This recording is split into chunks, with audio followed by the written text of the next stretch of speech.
नमस्कार, आपण बघत आहात महान्यूज 7। मी अनुराग नंदकिशोर शिंदे। वळूया आजच्या काही ठळक बातम्यांकडे। नेरमधल्या नगर परिषद निवडणुकीत आता खरी चुरस बघायला मिळत आहे। वंचित बहुजन आघाडीने उच्च शिक्षित उमेदवार रुबीना सलीम शाह यांना नगराध्यक्ष पदासाठी मैदानात उतरवलेलं असून दलित आणि मुस्लिम मतदारांचा कल त्यांच्याकडे झुकत असल्याचे चित्र स्पष्ट दिसत आहे। शहरातील रखडलेली विकास कामं, घरकुल, पाणी पुरवठा आणि खराब रस्त्यांवर नागरिक नाराज आहेत।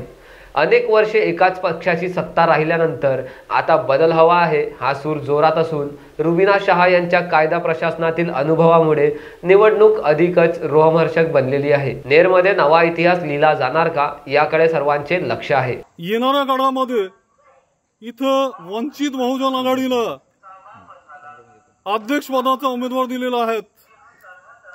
रुबीना परवीन सलीम शाह ही वंचित बहुजन आघाडीचे अध्यक्ष पदाचे उमेदवार आहे।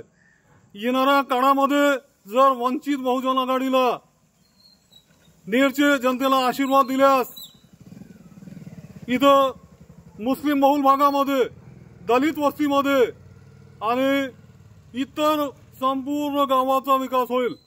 मग ते रोड असो, ते नाल्या असो, मी एवढा देखील नेरच्या जनतेला आश्वासित करू इच्छितो का येणाऱ्या काळामध्ये जर महिला दिवसाचा कार्यक्रम असेल, ज्याच्यासाठी यापूर्वी सत्ताधाऱ्यानं दरवर्षी 10 लाख रुपयाचा खर्च केलेला आहे आणि त्याच्यासाठी नेर सुंदरीचे कार्यक्रम घेतलेले आहे। येणाऱ्या काळामध्ये वंचित बहुजन आघाडीची या नेर नगरपालिकेला सत्ता आली तो आम्ही सावित्रीचे लेखीचे कार्यक्रम घेऊ, आम्ही जिजामातेचे कार्यक्रम घेऊ, आम्ही नेर सुंदरीचे कार्यक्रम घेणार नाहीत। निश्चितच आमच्याकडे वंचित बहुजन आघाडीकडे पूर्ण आराखडा तयार आहेत। मग ते रोड असो, ते नाले असो, आणखी इतर विकास असो।